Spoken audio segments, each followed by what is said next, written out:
ক্রিকেটটা সম্পূর্ণ পলিটিক্স মুক্ত একটা খেলা ছিল, কিন্তু ভারত এই ক্রিকেটের ভিতরে পলিটিক্সকে ঢুকিয়ে এমন একটা পর্যায়ে নিয়ে গেছে ক্রিকেটটাকে, যেন আজকে ক্রিকেটটা রাজনীতির একটা মঞ্চে পরিণত হয়েছে, রাজনীতির একটা খেল তামাশার ঘরে পরিণত হয়েছে। পাকিস্তানকে তারা কোণঠাসা করতে চায়, তারা পলিটিক্সের মাধ্যমে পাকিস্তানের বিরুদ্ধে বিভিন্ন ধরনের শাস্তিমূলক ব্যবস্থা নিতে চায়। এটা আমরা আইপিএল থেকে দেখেছি, সেই 2008 সালের আইপিএল শুরুর পর থেকে 2009 সালের আইপিএলে পাকিস্তানি ক্রিকেটারদেরকে ব্যান করা হয়। সম্প্রতি আমরা দেখেছি বাংলাদেশের সাথে তাদের একটু সমস্যা হওয়ার কারণে তারা বাংলাদেশের এই মুহূর্তে সুপারস্টার মুস্তাফিজুর রহমানকেও আইপিএল থেকে বহিষ্কার করেছে। তো এটাই কিন্তু শেষ নয়, এরপরে আরও কিন্তু কাদা ছোড়াছড়ি হয়েছে। বাংলাদেশ এখনও পর্যন্ত যথেষ্ট পরিমাণে ভারত বিরোধিতা দেখাচ্ছে এবং ভারতের মাটিতে বাংলাদেশ শেষ মুহূর্ত পর্যন্ত খেলবে না, এটাও কিন্তু নিশ্চিত। তবে এবার ভারতের মাটিতে হয়তো বিশ্বকাপ বয়কট করতে যাচ্ছে আরও কয়েকটি রাষ্ট্র।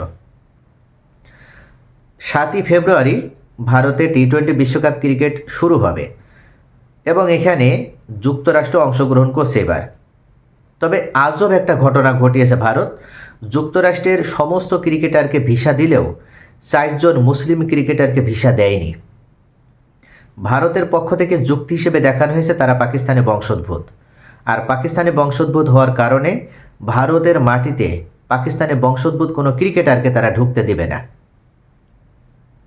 যার কারণে এই যুক্তরাষ্ট্রের এই 4 জন, অর্থাৎ এক প্রকার বলা চলে যুক্তরাষ্ট্র ক্রিকেটের মেরুদণ্ড, যারা পাকিস্তানি বংশোদ্ভূত, এই মুহূর্তে যুক্তরাষ্ট্র ক্রিকেটের মূল প্রাণকেন্দ্র বা প্রাণ ভোমরা, তাদেরকে ভারতের মাটিতে এই টি-20 বিশ্বকাপে অংশগ্রহণ করার জন্য ভিসা দেওয়া হয়নি।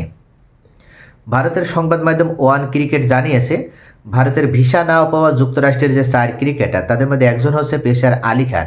তিনি ইতিমধ্যে গত বছর আইপিএল খেলেছিলেন। উইকেটরক্ষক ব্যাটার শায়ান জাহাঙ্গীর আছে এবং মিডিয়াম পেসার ঈশান আদিল ও leg spinner Mohammad Mohsin. Pacer Ali Khan নিজেই ইনস্টাগ্রামে এক পোস্ট দিয়ে ভিসা না পাওয়ার বিষয়টি জানিয়েছে। ভিসা না পাওয়ায় তাদের ভারতে বিশ্বকাপ খেলা অনিশ্চিত হয়ে পড়েছে।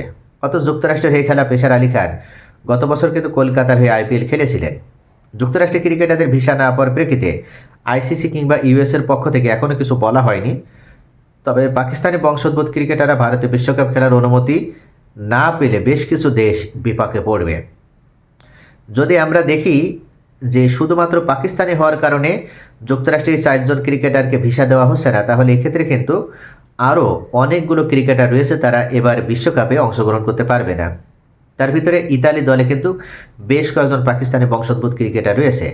এছাড়া জিম্বাবুয়ের অধিনায়ক সিকান্দার রাজা, তিনিও পাকিস্তানি বংশোদ্ভূত। নেদারল্যান্ডস দলেও একাধিক পাকিস্তানি বংশোদ্ভূত ক্রিকেটার আছেন। অর্থাৎ ভারত মূলত এবার বৈশ্বিকভাবে তারা একটা শত্রু রাষ্ট্রে পরিণত হচ্ছে এই ক্রিকেটকে কেন্দ্র করে। ভারত যে কতটা মুসলিম বিদ্বেষী এবং ক্রিকেটের ভিতরে তারা কিভাবে ধর্মকে ইনক্লুড করে ক্রিকেটকে কলুষিত করছে, তারা কিভাবে রাজনীতিকে ইনক্লুড করে ক্রিকেটকে কলুষিত করছে, এখন এটা সারা বিশ্ববাসী দেখতে পাচ্ছে। যুক্তরাষ্ট্র থেকে শুরু করে ইতালি থেকে শুরু করে এখন গোটা ক্রিকেট প্রেমিক, ক্রিকেট খেলোয়াড়, এমনকি ক্রিকেট লাভার্স, সাংবাদিক, তারা সকলেই দেখছে, ক্রিকেট বিশ্লেষক, যে সত্যি ভারতের ভিতরে কতটা বৈষম্য রয়েছে। অর্থাৎ তারা ক্রিকেটের ভিতরে পলিটিক্সকে ঢুকিয়ে এই খেলাটিকে নিরপেক্ষ রাখার জায়গা থেকে তারা বের করে নিয়ে এসে খেলাকে সম্পূর্ণভাবে একটা কলুষিত খেলায় পরিণত করছে।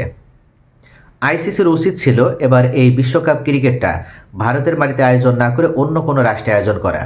যদি আইসিসি এখান থেকে শিক্ষা নেয়, পরবর্তীতে কিন্তু মনে রাখবেন এই ক্রিকেট খেলুড়ে দেশগুলো তারা ভারতের মাটিতে আর অংশগ্রহণ করবে না।